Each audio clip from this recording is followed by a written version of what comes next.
بسم الله الرحمن الرحيم، والصلاة والسلام على أشرف المرسلين سيدنا محمد وعلى آله وصحبه وسلم، وبعد.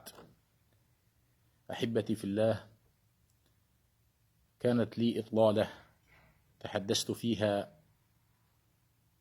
عن حسن الظن بالله جل وعلا، وها هو المولى جل وعلا قد مد في الأعمار وقد قدر لنا إطلالة ثانية نتحدث فيها عن احذروا التطير أي التشاؤم، ألا وهي دعوة الشيطان.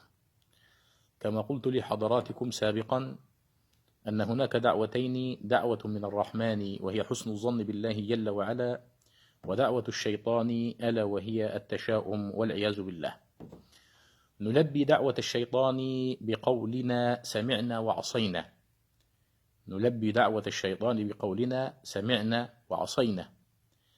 أبدأ بالحديث الذي رواه الإمام أحمد في مسنده عن فضالة بن عبيد الأنصاري رضي الله عنه أن رسول الله صلى الله عليه وسلم قال: من ردته الطيرة عن حاجته فقد أشرك. قالوا: يا رسول الله وما كفارة ذلك؟ قال: كفارة ذلك أن تقولوا اللهم لا خير إلا خيرك، ولا طير إلا طيرك، ولا إله غيرك.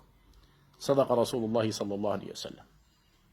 سبحان الله، هذا الحديث كما نعلم جميعا أن النبي صلى الله عليه وسلم أوتي جوامع الكلم، يتكلم الكلام القليل اليسير لكنه يحتوي على المعنى الكثير. هذا الحديث يبين أن التشاؤم نوع من أنواع الشرك في أسلوب خبري، ولذلك سؤال يسأل وهو ما سوف تكون عليه هذه الإطلالة بمشيئة الله، وتتبعها إطلالة أخرى تكملة لهذه الإطلالة. السؤال: ما هي الطيرة؟ وما صورها في الزمن الماضي؟ وما صورها في الزمن الحاضر؟ وما هي أسبابها؟ وما موقف الشريعة الإسلامية منها أو موقف الشرع منها؟ وما هو علاجها؟ الطيرة أو التطاير أو التشاؤم كلها بمعنى واحد، معناها أو تعريفها هو التشاؤم بشيء مرئي أو مسموع أو معلوم. على سبيل المثال، حينما تتناقل بين المواقع الإخبارية وتريد أن تحصل على خبرا جديدا عن هذا الفيروس الذي ابتلى الله به خلقه، ربما بعض الناس يصيبه التشاؤم أو التطير. هذا هو التطير، بهذه الأرقام وبهذه المصائب يتشاءم الإنسان والعياذ بالله. لا، ولذلك صورها في الزمن الماضي سبحان الله شيء يعني يدعو إلى البحث والتنقيب. كانت العرب تتطاير بطائر الغراب، وسميت الطيرة بالطيرة من الطير، فالغراب كان عندهم نذير شؤم ونذير خراب، حيث أن العرب كانوا إذا هاجروا وتركوا بيوتهم، هذه البيوت التي هاجروها كانت تأتي الغربان فتقع عليها فتأكل ما تبقى من أكل فيها، حتى أنها ربما تألف هذا المكان وتتخذه مسكنا. ولذلك كان العرب يحتقرون الغراب صورة وصوتا، وكانوا يكرهونه منظرا، حتى أنهم كانوا يسمونه غراب البين أي غراب الفراق. يشبه هذا الطائر طائر البومة، فكان طائر البومة إذا وقع على بيت أحد فكان يقول: نعت إلي نفسي، أي أنه سوف يموت أو أحد أهله. ويلحقون بهذا الطير طائر الخفاش الذي كان سبب كما يتوقع بعض العلماء لهذا الفيروس. هذه هي الصورة في الماضي، صورة التطير في الماضي. أما الصور في الحاضر فقد جاءت الكلمة مكان الطير. تجد كثير من الناس يكتب حظك اليوم، أو بعض من الكهان يقول أنت والنجوم، يتوقع عن طريق برجك سواء كان الميزان أو العقرب إلى آخره ما أنزل الله به من سلطان، وكأنهم يدخلون في غيب الله جل وعلا والعياذ بالله، يتوقع المستقبل. ولذلك شوف سبحان الله، العرب حتى في الغراب قال إيه؟ قال إذا كان الغراب نذير قوم فبشرهم بالخراب. لكن ما سبب أن الإنسان يتطير ويتشاءم؟ السبب في أن الإنسان يتطير ويتشاءم يعود إلى أسباب عدة، نذكر منها: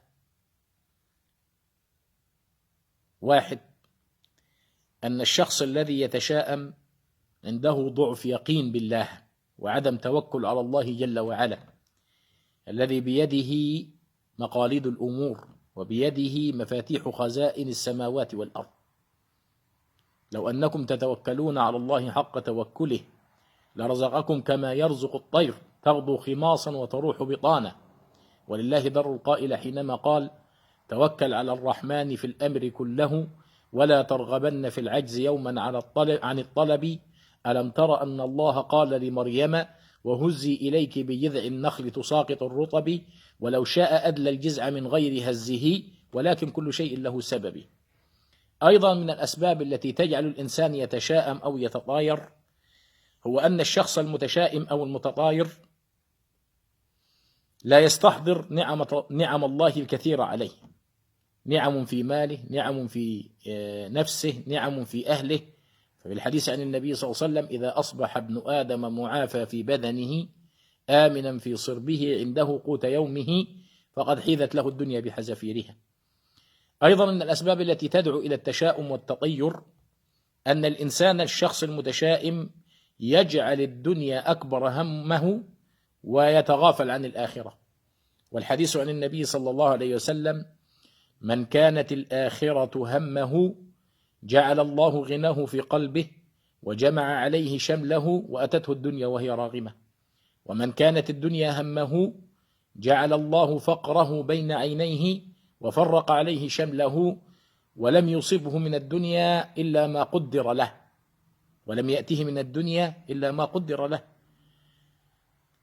ثم إن الشخص المتشائم شخص ضعيف الإيمان، قليل الذكر، ضعيف العقل، أشد الناس خوفا وأنكدهم عيشا وأضيقهم صدرا.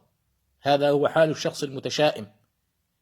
ونحن مقبلون على شهر رمضان، شهر طاعة، نتفاءل، نبشر: تبسمك في وجه أخيك صدقة. كان النبي صلى الله عليه وسلم بشوش الوجه: بشروا ولا تنفروا.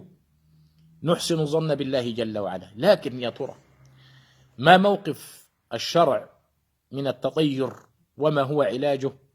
هو ما سوف نعرفه في إطلالة قادمة إن شاء الله، إن قدر الله لنا البقاء. اللهم يا رب العالمين اجعلنا متفائلين لا متطيرين، اللهم اجعلنا مبشرين لا منذرين ولا منفرين، اللهم اجعلنا مفتاحا لكل خير، مغلاقا لكل شر. اللهم يا رب العالمين اجعل هذه الأيام أيام يمن وبركات على أمة الحبيب المصطفى صلى الله عليه وسلم في كل مكان. وصل اللهم وسلم وبارك على سيدنا محمد وعلى آله وصحبه وسلم.